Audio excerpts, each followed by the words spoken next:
తెలంగాణ ప్రజల తల్లిగా భావించి ఆమె తెలంగాణ రాష్ట్ర సాధనను కలను సాకారం చేసిన తల్లిగా వారికి ప్రత్యేక కృతజ్ఞతలు. కాంగ్రెస్ పార్టీలో పోరాడిన, తెలంగాణ కోసం పోరాడిన ఉద్యమ వీరులకు, అమరులైన ఉద్యమకారులందరికీ కూడా తెలంగాణ ఉద్యమాభివందనాలు.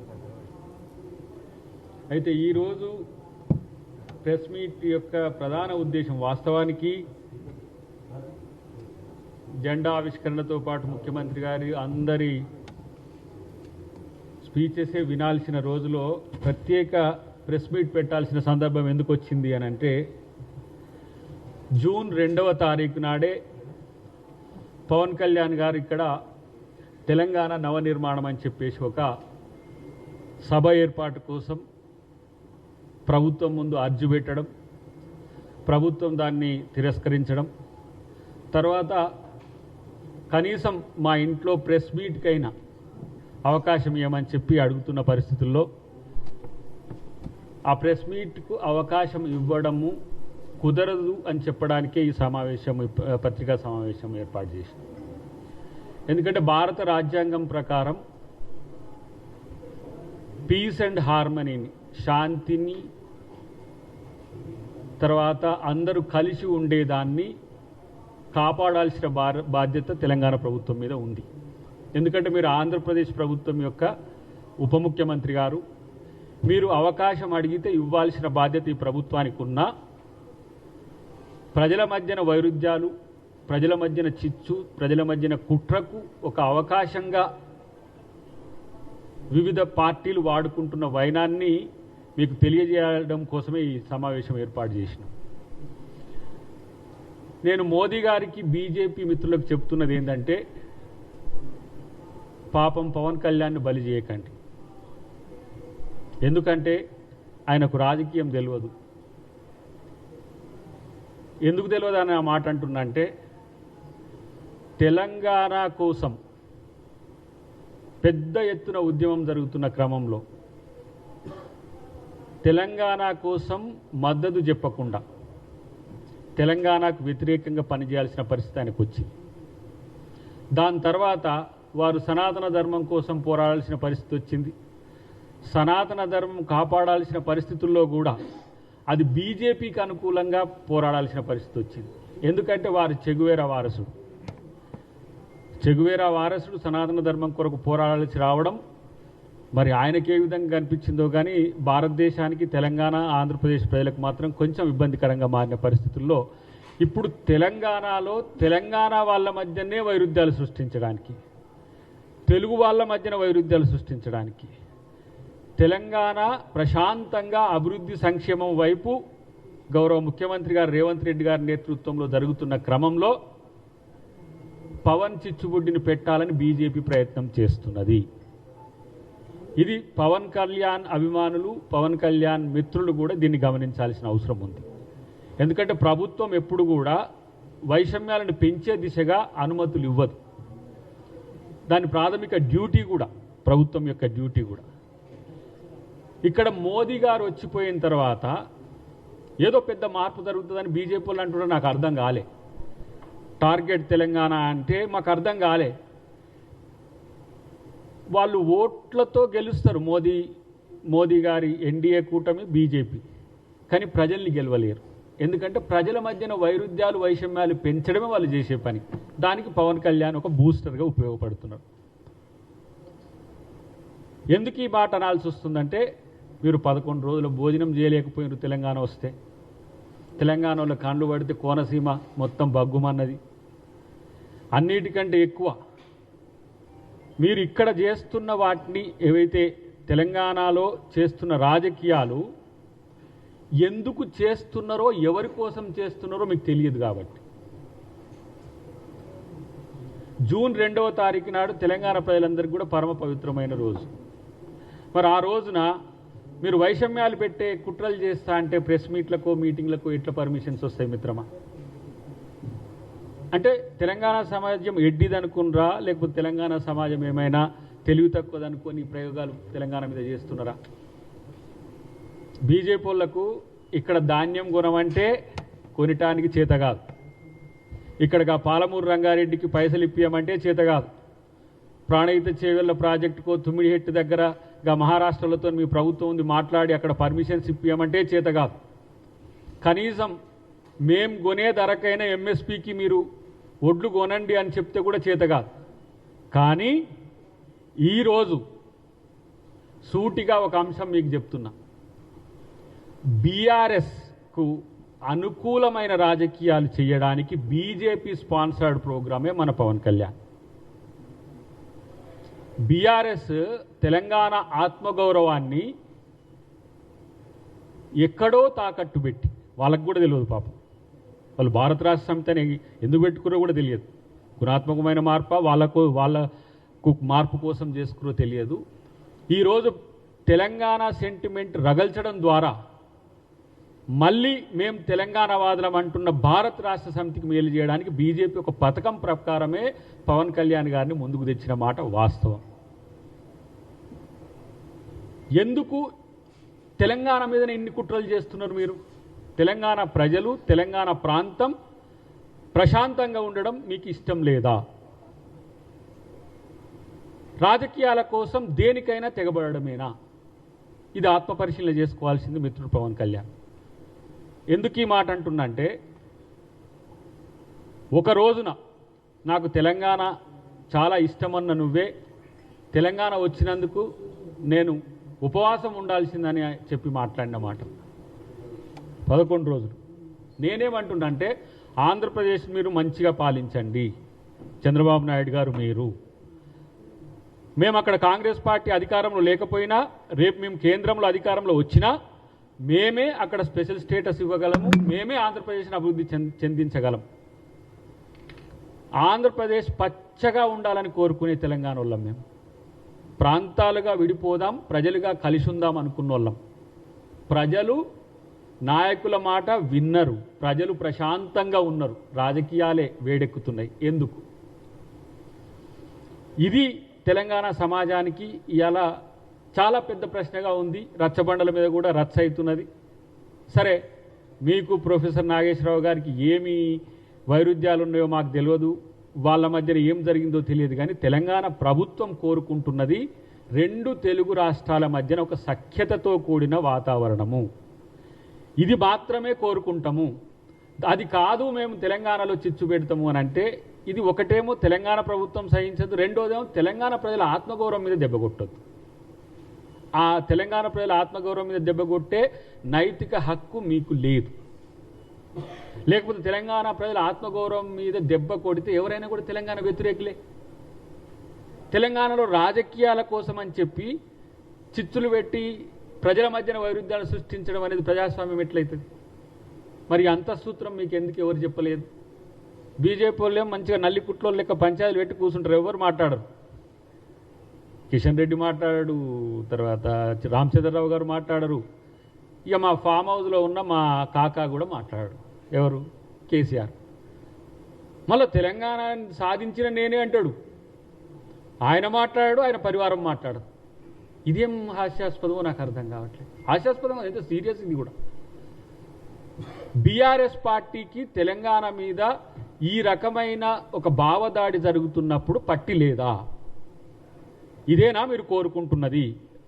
మోదీ గారి మాదిరిగానే కేసీఆర్ గారు కూడా రాజకీయాల కోసం ప్రజలేమైతే ఏంది అనుకుంటారా?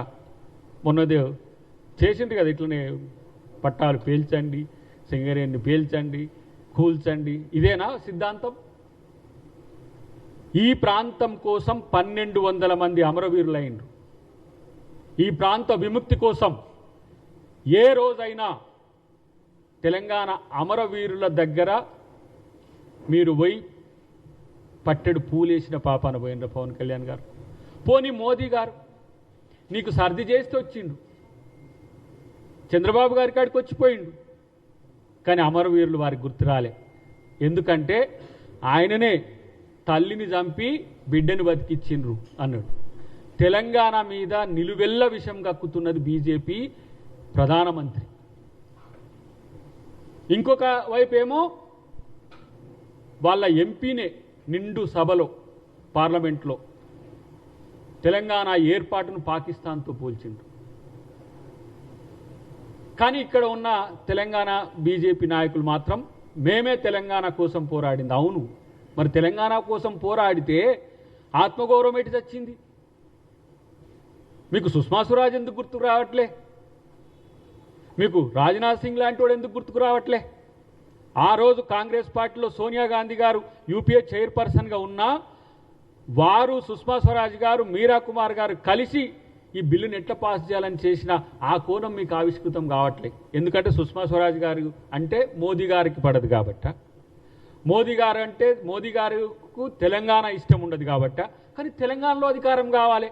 దానికోసం ఎక్కడ కొడితే క్యారమ్స్లో కాక ఇక్కడ కొడితే ఆడపోయి అక్కడ పోయి ఇక్కడ వచ్చి పడ్డట్టుగా పవన్ కళ్యాణ్ ఎందుకు వాడుకుంటున్నారు? మీరు నేరుగా మీరే రావచ్చు కదా. తెలంగాణలో మేము అధికారం రావాలంటే ఇది చేస్తామని రావచ్చు కదా. తెలంగాణ సమస్యలు మేము పరిష్కరిస్తామని రావచ్చు కదా. తెలంగాణ ప్రభుత్వానికి ఈ విధంగా సహకరిస్తామని చెప్పొచ్చు కదా. మొన్న అన్నాడు మోడీ కాక, ఏమన్నాడు? నాతో కలు రేవంత్ రెడ్డి గారు అన్నాడు. నీతో కలిసే ఉన్నాడు కదా. మీరు ప్రధానమంత్రి అయితే వారు ముఖ్యమంత్రి. లేదు, కొంతమంది మిత్రులు ఏమన్నారు, ఆయనతో అంటే బీజేపీలో ఎన్డీఏ కూటమిలో కలవాలంటే కాంగ్రెస్ ఎన్డీఏ కూటమిలో ఎట్లా కలుస్తుంది? రేవంత్ రెడ్డి గారి యొక్క లక్ష్యం కూడా ఏంటి? రాహుల్ గాంధీ గారిని ప్రధానమంత్రిని చేయాలి. మరి మోదీ గారు రాహుల్ గాంధీ గారిని ప్రధానమంత్రిని చేస్తాడా? చేయగలుగుతాడా? దానికి సిద్ధమైతే మరి మోదీతో కలుస్తాడు. రాహుల్ గాంధీ గారిని ప్రధానమంత్రి చేయడం మోదీ లక్ష్యం అయితే రేవంత్ రెడ్డి గారు మీకు సహకరిస్తాడు, మీతో కలిసి ఉంటాడు.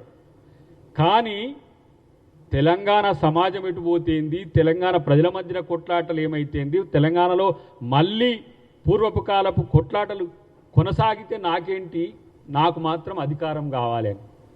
సేమ్ వెస్ట్ బెంగాల్లో ఇప్పుడు ఎట్లా జరుగుతుందో ఇలాంటి రాజనీతి, రాజ్యాంగ ధర్మం ఎట్లయితుంది?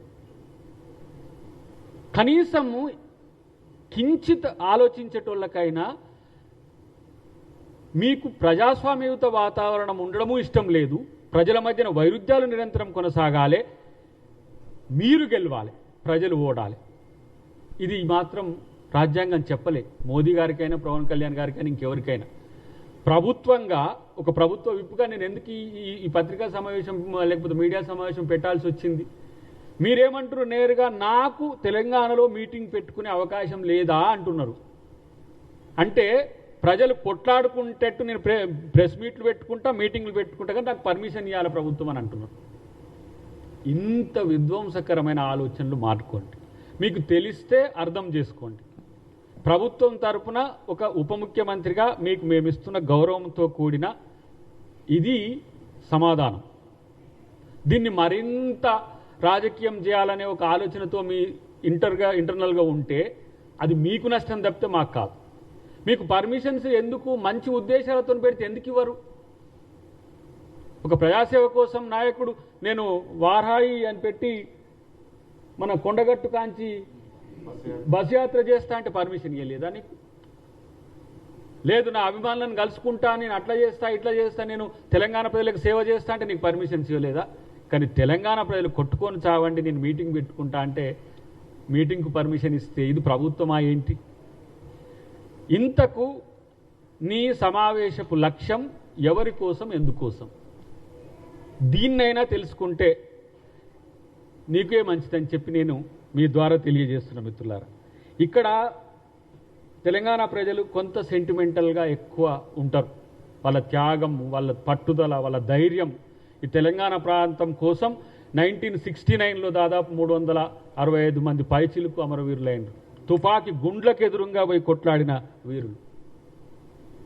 మొన్న కూడా అచేతనంగా ఉంటే అమరుడైనైనా సరే నేను తెలంగాణ ఉద్యమానికి ఉపయోగపడాలని ట్రైన్లకు ఎదురుగా వెళ్ళి అమరవీరులై కూడా ఉద్యమాన్ని వాళ్ళు కొనసాగించారు. ఇలాంటి త్యాగాలను అవమానపరచకండి, ఇలాంటి త్యాగాలను మననం చేసుకోండి.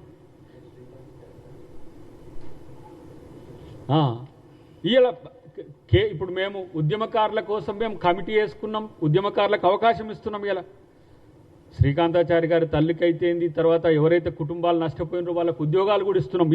ఏ రోజు కూడా మీరు తెలంగాణ ఉద్యమకారులకో, తెలంగాణ అమరవీరులకో, తెలంగాణ ప్రజలకో మీరు ఏ రోజు సహకరించినట్టుగా మీరు కనపడకుండా గత పుష్కర కాలంగా అంటే దాదాపు 12వ సంవత్సరం ఇది, అప్పటి నుంచి లేని ఊసి ఇప్పుడు వస్తున్నదంటేనే ఏదో దీని వెనుక ఉంది అనేది ప్రజలకు వస్తున్న అనుమానం. కానీ మాకున్న కోణం ఏంటంటే బీజేపీ ఇలాంటి ప్రోత్సాహకాలు ఇవ్వడం అనేది ఎంత మేరకు సబబు అనేది వాళ్ళు ఆలోచించాల్సిన అవసరం ఉంది.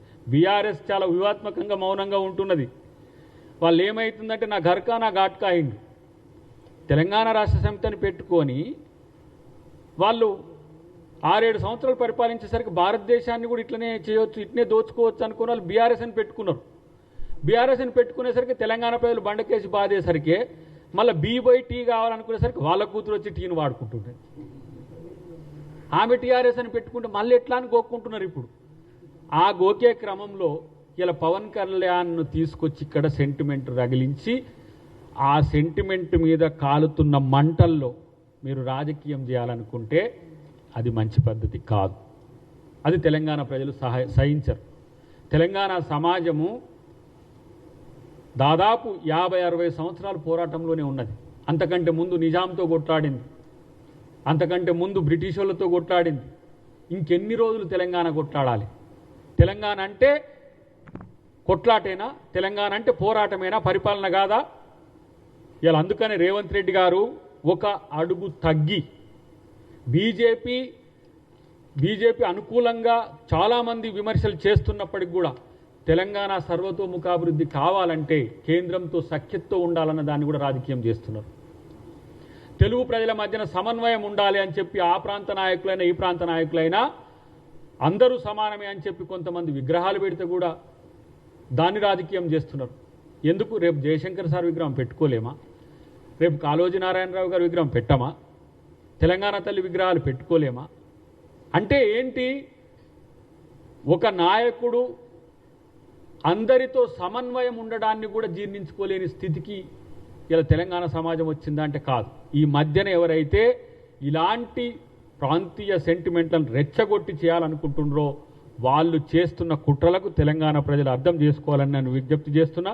ప్రత్యేకించి మిత్రుడు పవన్ కళ్యాణ్కు మళ్ళీ ఐ కెన్ రిపీట్, మిత్రుడు పవన్ కళ్యాణ్కు మీరు బీజేపీ వలలో పడి బీజేపీకి అనుకూలమైన ఉద్యమ కార్యాచరణ రాజకీయ కార్యాచరణ తీసుకోకండి. ఎందుకంటే వాళ్ళు వాడుకొని వదిలేయడంలో దిట్టలు. మీరు ఆ పంజాబ్ కాంచి రండి, లేకపోతే కాశ్మీర్ కాంచి కూడా రండి. కాశ్మీర్లో అక్కడ అక్కను మోసం చేసిండ్రు, పంజాబ్లో అకాలీలను మోసం చేసిండ్రు, ఇక్కడ ఉత్తరప్రదేశ్లో ఇప్పుడు మా మాయావతి అక్కను మోసం చేసిండ్రు, మహారాష్ట్రలో శరద్ పవార్ గారిని మోసం చేసిండ్రు, షిండేను మోసం చేసిండ్రు. వీరికి అట్లా లైను ఉత్తర భారతదేశం నుంచి దక్షిణ భారతదేశంకి వస్తే మోదీ గారి లేకపోతే ఎన్డీఏ అంటే విష కౌగిలే. ఇంకా వాళ్ళ కౌగిల్లో చిక్కుకున్న వాళ్ళు ఎవ్వరూ బతికి బట్టగట్టిన పాపాన పోలేదు. కాబట్టి మీరు మీ రాజకీయ అస్తిత్వం నిలుపుకోవాలంటే మీరుగా మీకు ఒక సిద్ధాంత పునాదిని ఏర్పరచుకొని ఎక్కడనైనా రాజకీయాలు చేసుకోవచ్చు. భారతదేశంలో ఓటు ఏ మూల ప్రాంతంలో ఉన్నా ఎక్కడైనా రాజకీయం చేసుకోవచ్చు. కానీ విద్వేషపూరిత రాజకీయాలకు పునాది వేయొద్దు అని చెప్పి నేను మిత్రుడు పవన్ కళ్యాణ్కి మీ ద్వారా తెలియజేస్తున్నా.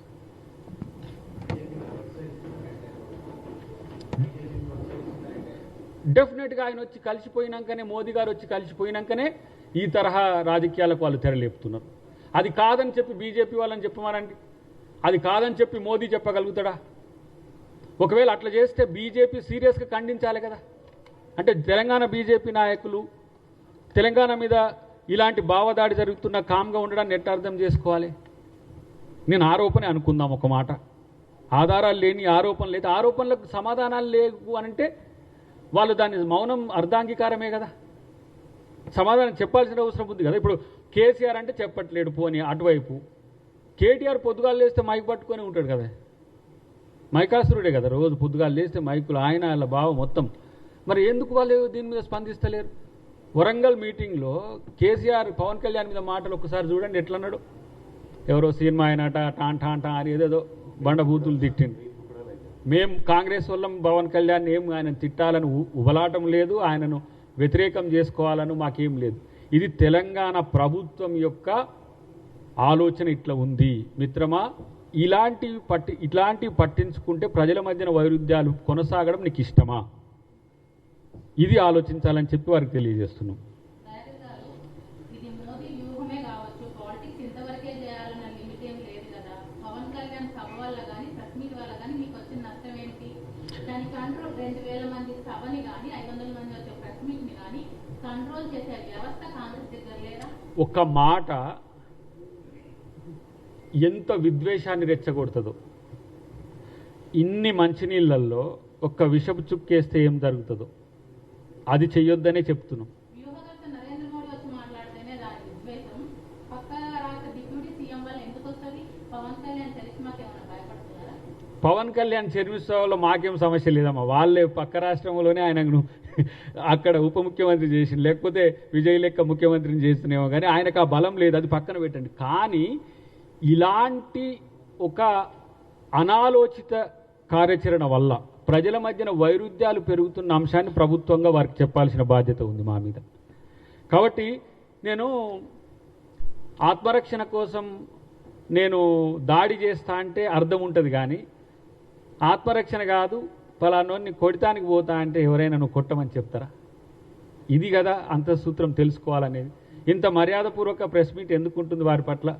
ఎందుకంటే ఇప్పుడు మేమేమైనా నెగిటివ్ మాట్లాడినా కూడా దాన్ని రెండు కాంగ్రెస్ పార్టీని కూడా పవన్ కళ్యాణ్కి వ్యతిరేకం అంటే ఇదేందో ఆంధ్రాకి వ్యతిరేకం అని చిత్రీకరించే ప్రయత్నం చేస్తారు. ఆంధ్రప్రదేశ్లో కాంగ్రెస్ ఎందుకు వ్యతిరేకం ఉంటుంది? మేమెందుకు? నేను ఫక్త్ తెలంగాణ ఉద్యమకారుని కదా నేను. ఆంధ్ర ప్రజలు మమ్మల్ని ఎట్లా చూస్తారో, ఆంధ్రప్రదేశ్లో ఆతిథ్యం ఎట్లుంటుందో, ఆంధ్రప్రదేశ్లో ప్రేమ ఉంటుందో ఎట్లుంటుందో మాకు తెలియదా? మేము పోయినోళ్ళం కాదా, కానోళ్ళం కాదా? ఇక్కడ సమావేశాలు ఎట్లా ఏర్పాటు చేస్తే మేము పార్టిసిపేట్ చేస్తాము, ఆంధ్రప్రదేశ్లో కూడా అట్లనే మేము పార్టిసిపేట్ చేస్తాం. పోయి ఆంధ్రప్రదేశ్ నిరంతరం కొట్లాడాలనుకోవాలని మేము ఎప్పుడు ఆ ప్రయత్నాలు చేయమే. మా ముఖ్యమంత్రి గారు కూడా గతంలో షర్మిలమ్మ పెట్టిన మీటింగ్కి పోయి అక్కడ విశాఖపట్నంలో మాట్లాడిన తీరు మీరు గమనించండి. మీకెందుకు తెలంగాణ మీద కోపము? ఆంధ్రాను మేము ప్రేమిస్తున్నాము, ఎందుకు ప్రేమించము? ప్రాంతంగా విడిపోయినంత మాత్రాన ద్వేషించాలనా? అదేమన్నా రూల్ భారతదేశంలో అంతర్భాగం కాదా? ఇది సనాతన ధర్మ, సమాంతర ధర్మ, రాజ్యాంగ ధర్మ ఇట్లా ఉంటుంది. దీనికి భిన్నంగా వ్యవహరిస్తే మీరు ఏ ధర్మాన్ని పాటిస్తుండ్రో మీరు పునరాలోచించుకోమని చెప్పి మిత్రునికి తెలియజేస్తున్నాం.